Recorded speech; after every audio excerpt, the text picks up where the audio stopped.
Good morning. This is TCR, TroyCommunityRadio.com. I'm Clint Myers on 107.1 WTJN for David Denoyer on TCTV.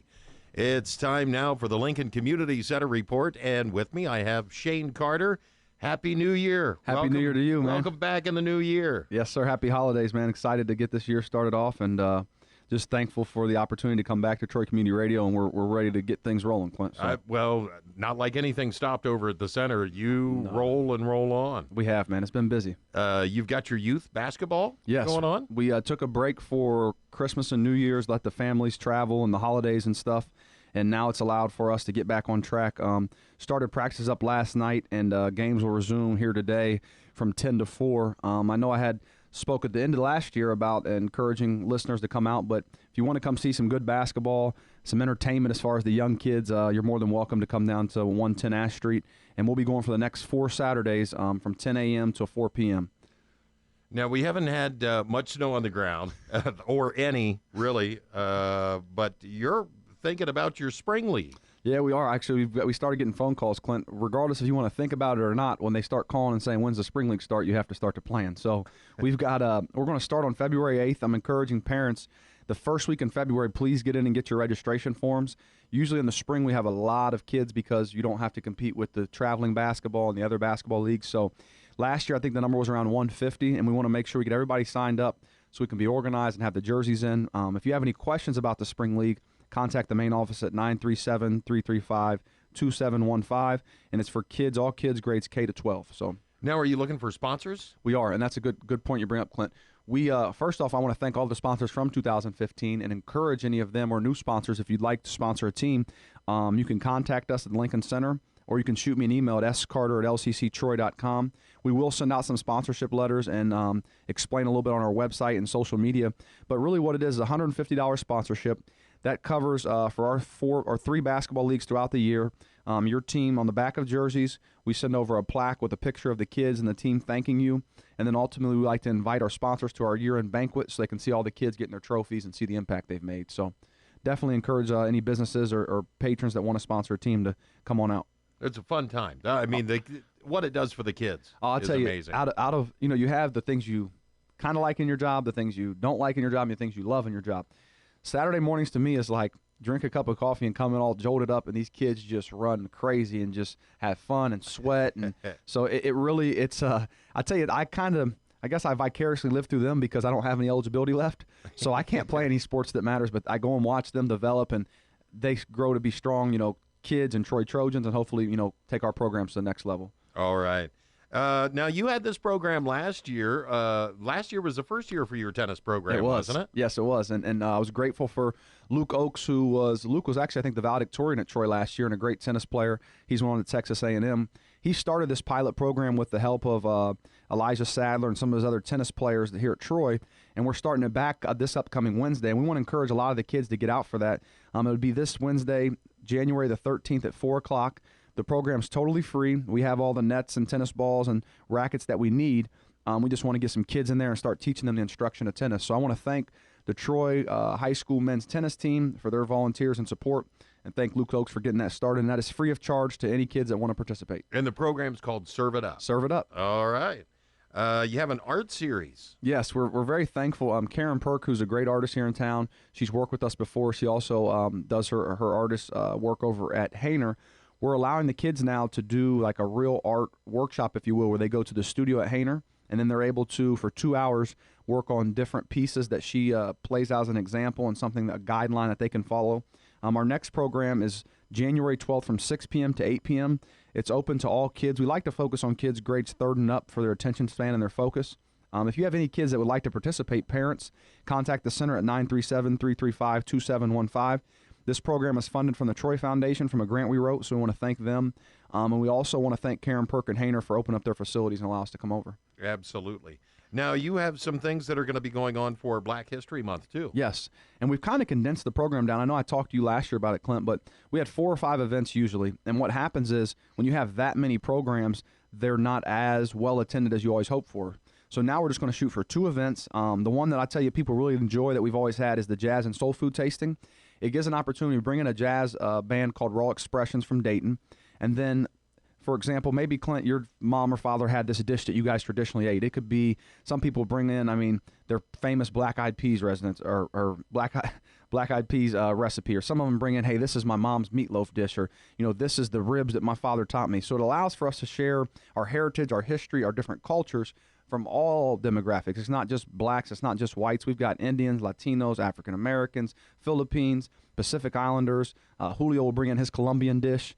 So you have literally tastes of everywhere. Yes, we do. And our goal was, everybody talks about, and I understand the importance of Black History Month. I really respect what our patriarchs have done before us, but ultimately, I think what our forefathers want us to do is let's celebrate history and let's celebrate all different demographics and all different ethnicities. So we really focus on the key of bringing everybody together, creating that melting pot, learning from each other's culture. And you have the ability, Clint, anybody listening, to bring in a dish. You contact the center at 937-335-2715. We put you on a sign-up sheet. We just ask that you arrive with the dish at 4 o'clock, list your ingredients. If you need a crock pot or electric, you just mark that on the sheet. And from 5 to 7, we have a nice little music, some fellowship. We try everybody's dishes, and by 7 o'clock, we head home, man. So really excited for it. I will throw a plug in there for Troy basketball. On that same night, we're celebrating 100 years of basketball over at Hobart Arena. So I know people will be pressed to get over there for that varsity game that starts at 8. But if you can maybe go over for the girls' game at Hobart, then come across the bridge to the center, get some food, hang out, get some music. The varsity game starts at 7 o'clock over at Hobart. So it's going to be a busy day for Troy, but we're excited to start celebrating our Black History Month. All right. I got to get practicing cooking our family boot hash. Is that what it is? Boot hash would be, yeah. I'm expecting that, Clint. So I'll tell you, and I know how to get a hold of your father if he's in town, so I will find out how to get that. The second event kind of is just, it's in collaboration. I must say we focused this Black History Month for 2016 on collaborating with the Troy Miami County Library. Rochelle Miller, who's their director over there, has done an awesome job of reaching out to us. Well, it's allowed for us to partner on this second event, which we're really excited. It's called, we're going to reenact an excerpt from Some Self-Evident Truths, which was a play authored by Lucille Wheat and Lois Davies here in Troy. They talk about the racial relationships of Troy in the 1960s, really a neat book. And the kids are working on 2 scenes from that. We'll depict those scenes in a kind of a play scenery, if you will. And then from there, we'll walk over to the First Presbyterian Church, and Reverend Culp is going to open his doors and allow the people that would like to take a tour of the little underground, or the Underground Railroad that goes underneath the building where they used to be able to hide the runaways from the South. So it's really a lot of history in that day.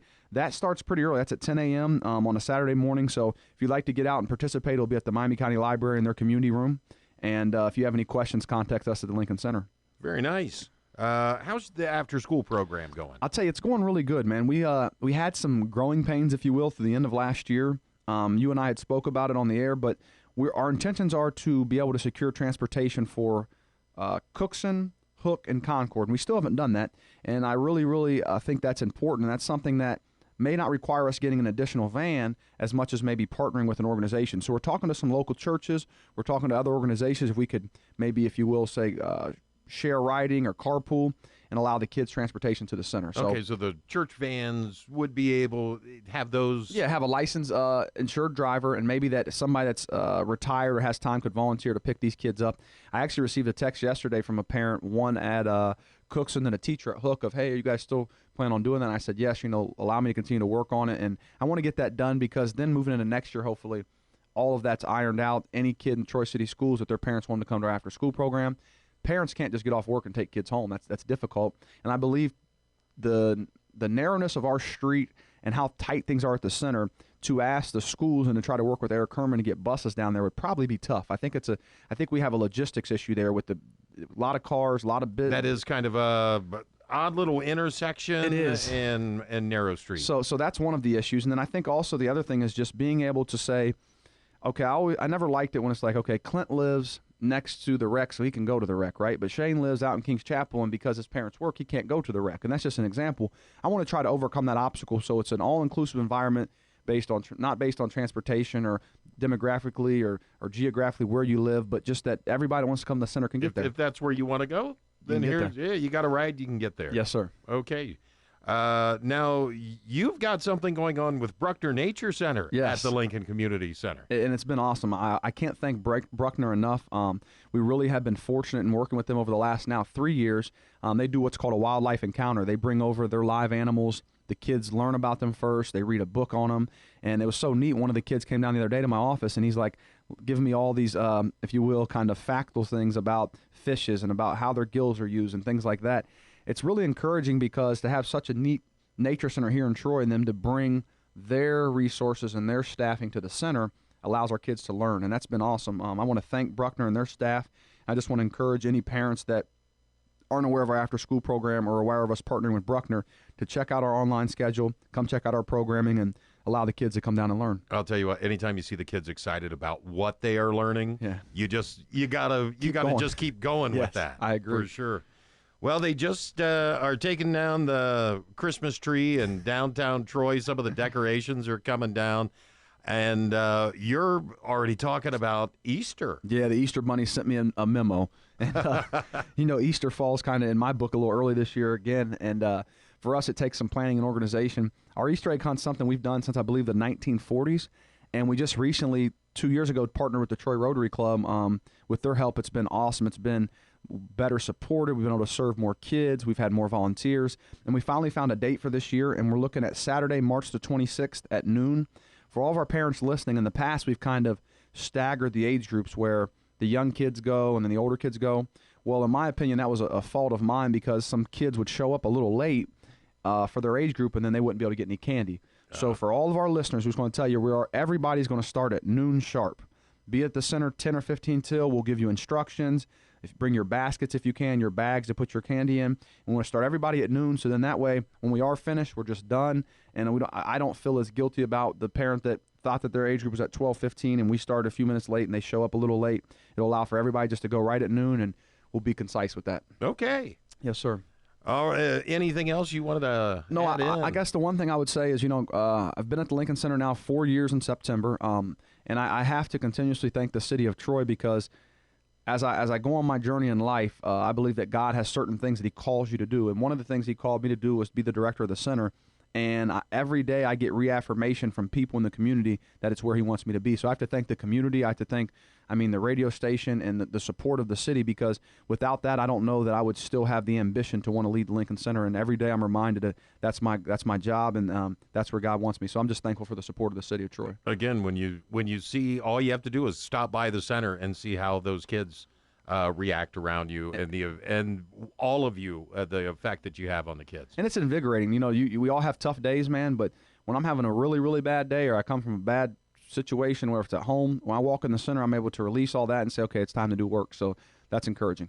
All right. Thank you so much, Shane. Thank you, Clint. This has been the Lincoln Community Center Report. I'm Clint Myers on 107.1 WTJN for David Denoyer on TCTV.